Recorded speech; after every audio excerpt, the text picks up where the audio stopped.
Go. Hi, Sister Trining. Merry Christmas po sa inyo. I hope you are doing well.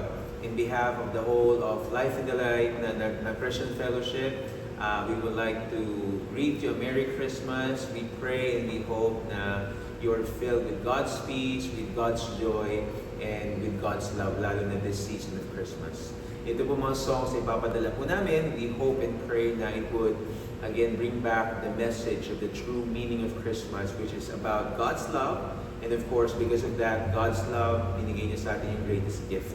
His one and only Son, His name is Jesus. And He is Emmanuel, God is with us. So maraming salamat po, and I hope you are well. And pati po kay Brad, belated happy birthday po sa kanya. So Merry Christmas po sa inyo. God bless. Thank you.